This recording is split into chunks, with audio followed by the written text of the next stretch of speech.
I'm watching a television show a couple months ago, and I'm watching MTV, and my homegirl comes on TV and she goes, "In Southern Louisiana, cage fighting is everything." It's everything? Whoa, I gotta sit down and watch this. So I sit down. Cage fighting's everything in Louisiana, Southern Louisiana. I gotta see this. I'm gonna tell you about cage fighting, okay? And so I watched that show, Caged. Here's the deal. And if you want, I have a little orange pamphlet with an article I wrote, and some of you already knew this, that I think this way. Here's a little story for you. See, when I was in high school, even before that when I was young, I wasn't really into sports. We had a little soccer league in my town, and I dug that. But I had a cousin who was really into like wrestling and boxing and karate and all this stuff. And he got me into it. We used to spar and fight and stuff, and we had a lot of fun with it. All of a sudden, one day, this new thing came to America. This brand new thing. And it was so underground, you had to go to pay-per-view. You know, no one else knew what it was. You were lucky if you had two other friends that were into it, and it was called the UFC, right? And me and my friends, and my buddy Charlie, who we were talking about, Chucky, who drew my logos. Dude, there was literally like 4 of us. I'm not making that up. It was like me, a couple kids in my neighborhood, my cousin who was into boxing and stuff, used to watch this thing called the UFC. We loved it. We were like, wow, this is cool. You tell people about it, and they were like, what the fuck is that? That sounds stupid. And they were like, that's dumb. I remember I'd go up to high school wrestlers, dude, and, well, actually, I'm going out of order of the story. I'm going to tell this part first. What ended up happening was a little like jiu-jitsu MMA place, a lot of you don't know this about me, opened up near my home, and I started going there. And it was probably one of the first MMA schools in New England. And again, we were just having fun with it. We thought it was fun.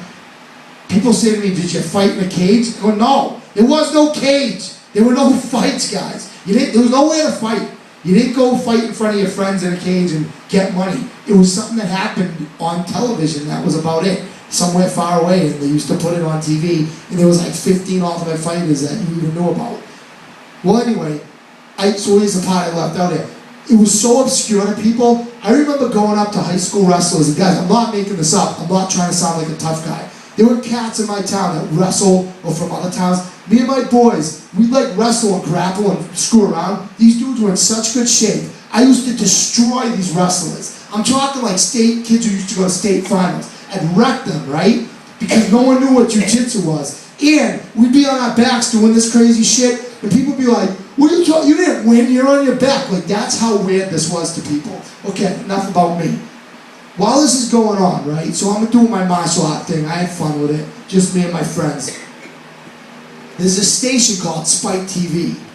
And I wasn't really a big fan of Spike TV, because they had a show called The Man Show. And it was kind of a disgusting show, I thought, especially at the end where they had women jumping on trampolines. That was how they ended every show. The whole show, again, it was girls are a piece of meat, screw you, get laid, drink beer, fuck everybody. It was just a disgusting show in my opinion.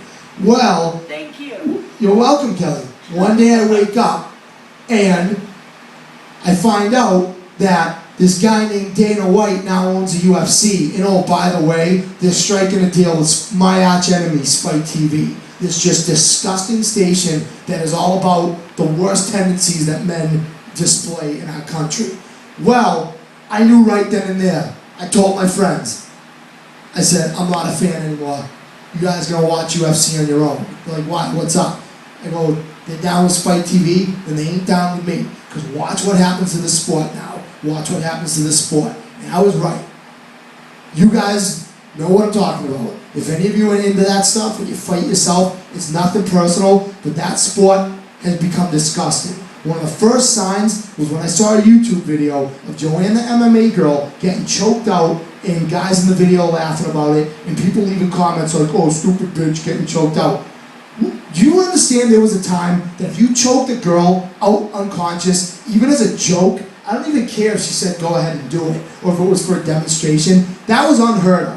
We live in a culture now where you can choke a girl out, put it on YouTube and it's funny, and all the men, all the warriors of the UFC got nothing to say about it. You're going to see me when I'm in a group of guys and I say that's messed up. They turn red in the face. They hate me. What are you attacking our sport for, bruh? They're so mad at me, right? And these are my friends, right? And that you would think I would have an influence on them with some of the stuff that I talk about. But no. What they did with that sport was they made weight classes, they made rounds, they put everyone in gloves, and they opened the floodgates for anybody to join. Now it's a horror show. If you read that pamphlet, I start off telling a story about how a friend of mine works at a bar, and they used to have a fight maybe once a month. The mixed martial arts school opened up a couple blocks down the street, and all the fighters started hanging out at that bar. Now they're having fights, he said, 2 or 3 times a week. I rest my case. I rest my case. What does that say about that sport and the clientele that hangs out with that sport?